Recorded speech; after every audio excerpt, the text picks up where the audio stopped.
Hello, this is my first attempt recording with some more advanced technology than holding a phone in my hand. I'm actually using a webcam. I want to talk right now about self-love.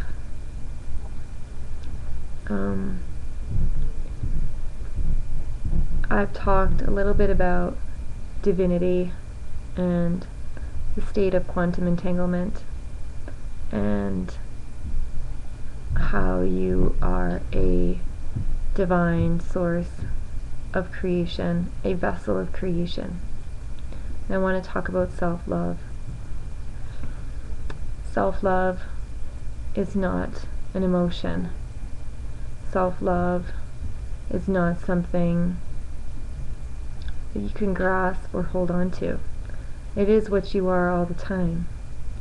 It's what your true self, your truest divine high self is, beneath all the layers of emotional hurt, beneath all the layers of judgment, beneath all the layers of expectation of who you think you're supposed to be, where you think you're supposed to be, and what you think you're supposed to be doing.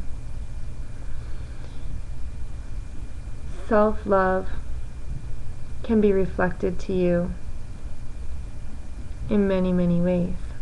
If you see yourself as a creator of your life, you will notice that there are many situations around you that are constantly reflecting back to you.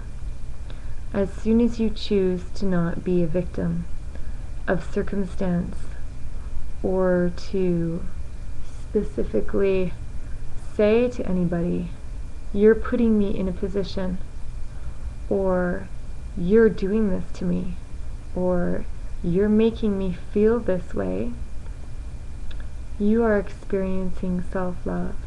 You are allowing the divinity that is truly you to flow more freely through you. When you do that, when you allow that, when you let go of judgment, when you let go of what's happened in the past, you can be in the present moment, you are experiencing self-love.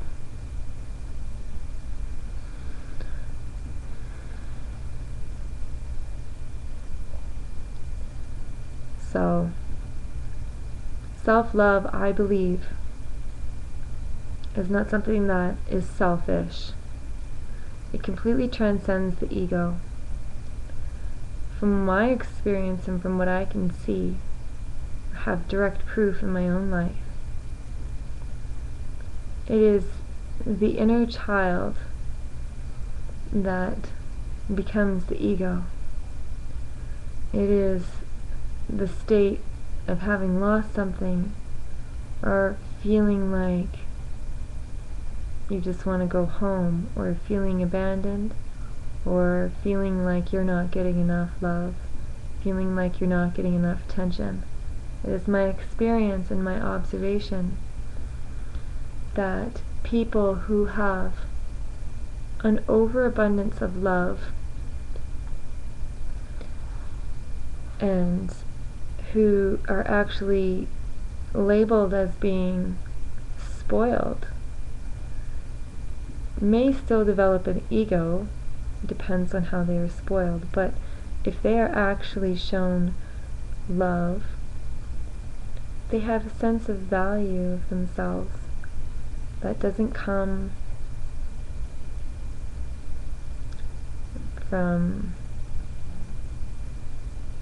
ever questioning who they are. As adults, our inner child, I believe, turns into our ego. And our ego wants to have control. So every time we are in a situation where something is reflected back to us, Our ego would like to judge it. It would like to judge us. It would like to determine who is right and who is wrong. It would like us to be forced to take sides, and we have to transcend this. The reason I'm speaking about this right now is because I will be sharing other parts to this as it relates to the divine masculine and the divine feminine energies being united as one. I wanted to talk about self-love as a precursor to that topic and subject. Self-love, true self-love, is your true state of being within creation, within the divine being that you are. It has no requirements other than you. It does not require a cup of tea. It does not require a car to get from point A to point B. It does not require your favorite music. It doesn't require anything nice to wear. It doesn't require a fancy hairstyle. It doesn't require someone telling you how wonderful you are. It doesn't require you feeling wanted or attractive. It doesn't require anyone telling you that they need you. It doesn't require a good night's sleep, although that helps. Self-love has absolutely no external requirements. The state of happiness and the state of oneness that we're all searching for, at least most of the people I know,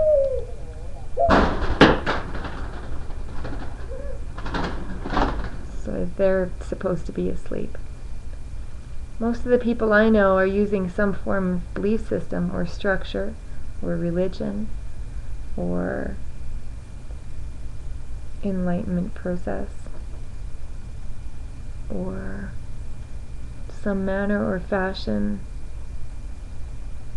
of self-awareness, of self-expansion, of experiment to find a state of bliss, to find a state of happiness. And I would like to propose a little bit different perspective on the search.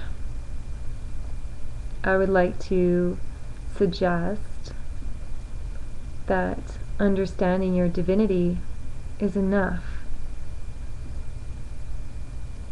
That understanding that you are the creator, and that everything that is coming to you has a purpose for you. Absolutely every experience, absolutely every interaction. There are so many layers of meaning within this universe. There are so many signs, there are so many signals.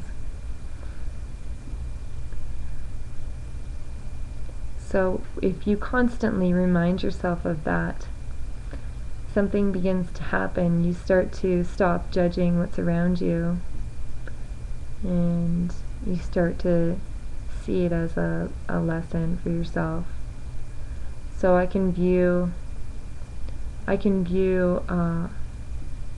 what's going on around me as simply a reflection of what's inside of me that I didn't want to see before.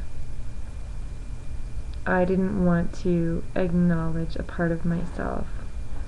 So for whatever reason, my divinity, my divine creator within myself, usually the reason is leading us back to self-love, back to home, back to heaven.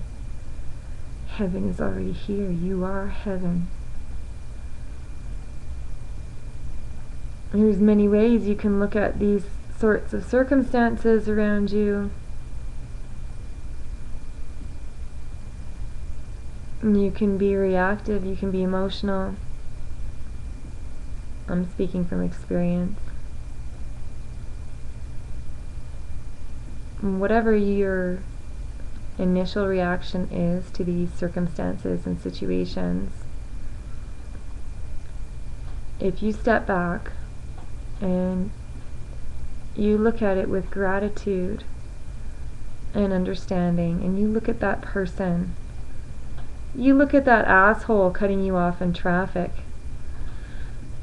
with gratitude, because he's teaching you a lesson about yourself, that maybe you're a dick and you cut people off in traffic too.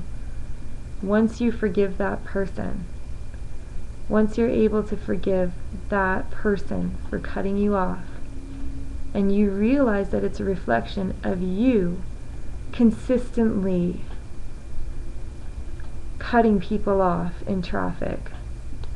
We've all had it done. We've all done it. Why is there any blame or victimization? Why? There doesn't need to be.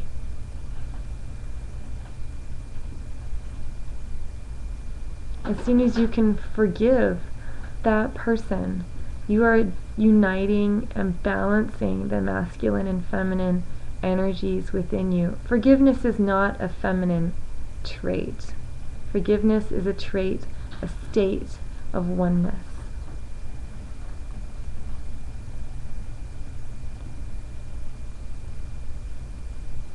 When you've balanced that situation, then guaranteed another situation is going to come. And this brings self-awareness. This means you're paying attention. Guess what? Paying attention means? Paying attention means you're in a state of self-love. You're in a state of creation. It means you're becoming a conscious creator as opposed to a subconscious creator.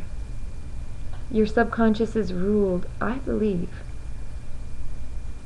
by your ego, although your subconscious has very little judgment on what happens. It just has a lot of power because it operates in certain brainwave states, theta wave states, sometimes a combination of brainwave states when you are awakening. Instead of being a conscious destroyer and hating that person, or a subconscious destroyer and internalizing or blaming the person. This could be any person. This could be a person from a past life.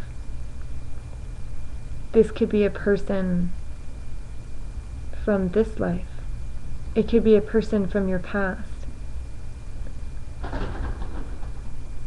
Being in the present moment and being in a state of forgiveness and being in a state of self-love and staying in your now and asking for help when you need it, I've talked about that too,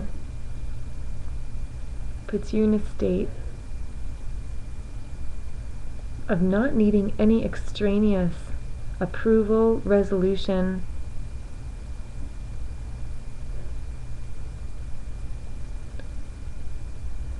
Nothing is needed anymore.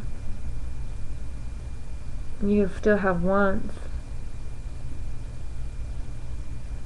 When you understand you're creating, you don't necessarily need any longer, because you are one with creation. All that you have, you've created. All that you create, you have. It's already done. It's already you. There doesn't need to be any struggle. Instead of allowing all these circumstances to determine how you're going to get to a place of self-love, be in a place of self-love regardless of the circumstance, and continue to forgive.